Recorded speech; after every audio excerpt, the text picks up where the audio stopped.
So Brecken and myself, the key leaders of Rabid, were some of the guys along in the early days of Enspiral. So we set up about a year and a half ago. It spun out of Enspiral Services. We're a company about websites, and this is our website.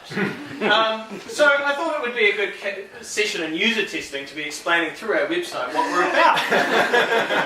So there will be a survey. So it has been interesting because the death knell of many a working relationship has been the company website. As we've found out through consulting to lots of companies who want a website, and it nearly killed us too.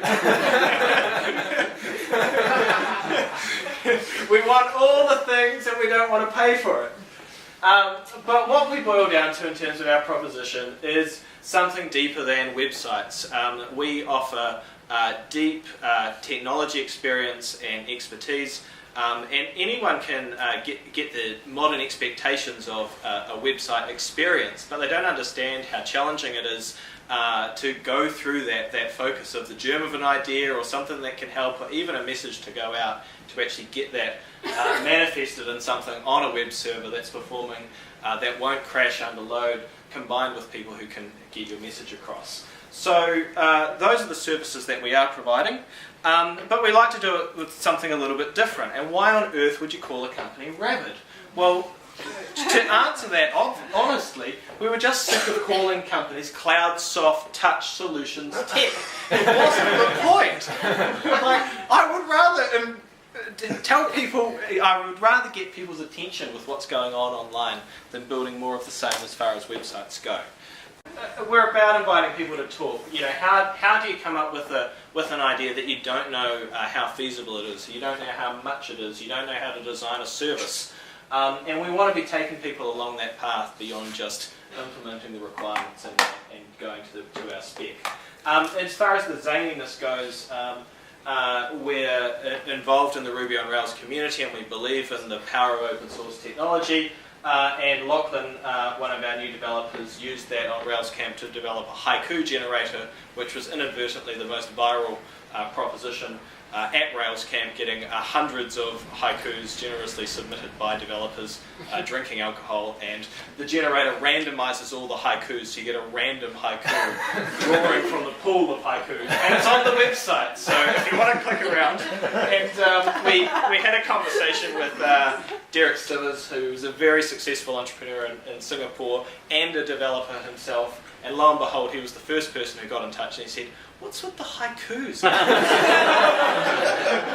So we try to be a little non-traditional. We try to attract people who are looking for something different. And what is any company if not our people?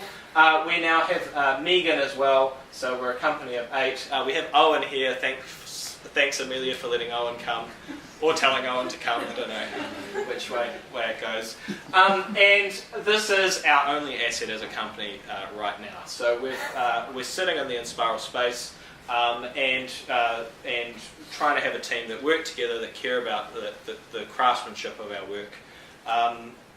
I will show you some of our work, but actually the first step in terms of our strategy is trying to be a good community citizen in terms of the community space that we are. So we've joined a group called NZ Rise that's representing the interests of the New Zealand IT community, and we're having a structured collaborative engagement with government, helping them actually make change through their processes, challenging some of the preconceptions about what is broken with government IT. And I think we all understand the power that the web can do, and I think we forget, just through our expectations, just how little people are making decisions that actually understand about how technology gets implemented, done, how good decisions are made.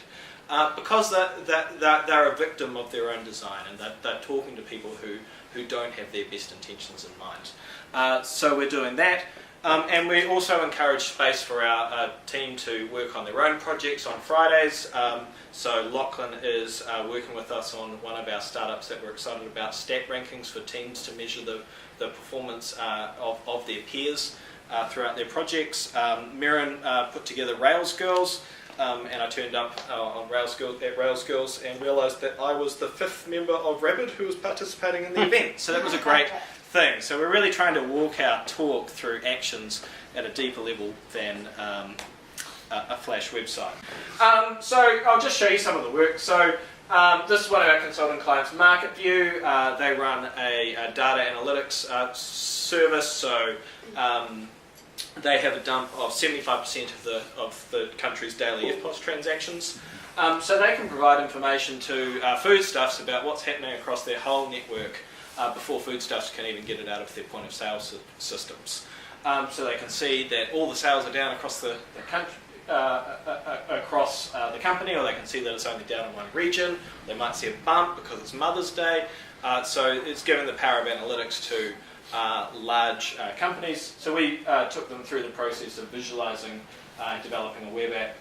Previously they were actually sending this kind of analysis just in paper, 40-page documents. So we've now got an iPad app, well actually an iPad web app where you can get pretty well immediate access to what's happening within your business. Thundermaps is a startup that initially started as a consulting client, and we've taken an investment in them. They are a pitch at helping communities build crowd maps and helping large organisations or groups of data feeds that have a geographical relevance connect that with end users. So the use case that I'm talking about is if your mother lives in Christchurch, you can draw a ring around her house and you can be notified every time there's an earthquake, and you can see how large it is. So we're connecting users with information that's out there that should be relevant to them.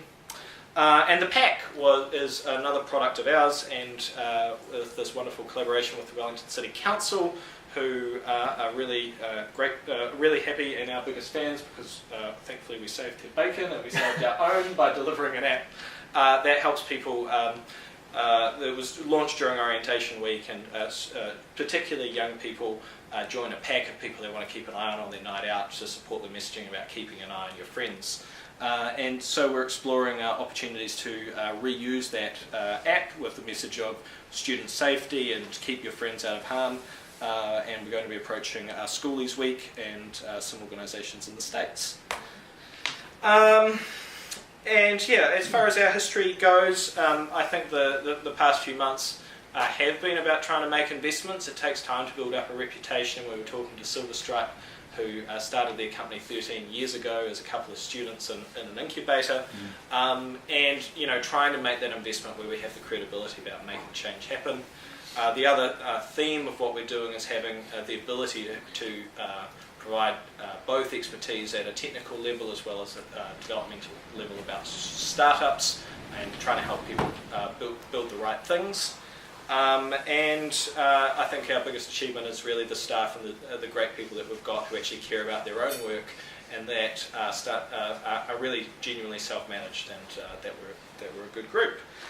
In terms of our relationship with Enspiral, we'd love to see some of the other companies coming up, and some really good collaborations happening. Really excited about the potential of Lifehack to get people pushing the envelopes about what can be done in terms of a digital space. The designers are growing in terms of their capabilities and the teamwork. We've had a lot of discussions and just exploring opportunities to collaborate with Metric Engine. We're doing a really fascinating collaboration in the community space to help New Zealand not-for-profit organisations see the level of development that they're at. We've been talking to Lumio, and we talk quite closely when they see opportunities there. So we'd really like to improve that. We'd like to see things happening outside of Wellington. We'd like to see people going offshore, and we'd like to see collaborations between all of the entities happening so that we can solidify these bonds, and we can, build up just to be blunt, build up a bank balance to start backing some of our own things. And whether they're for-profit or not-for-profit, it'd be great to see some people doing some great, just continuing the work, and yeah, really excited.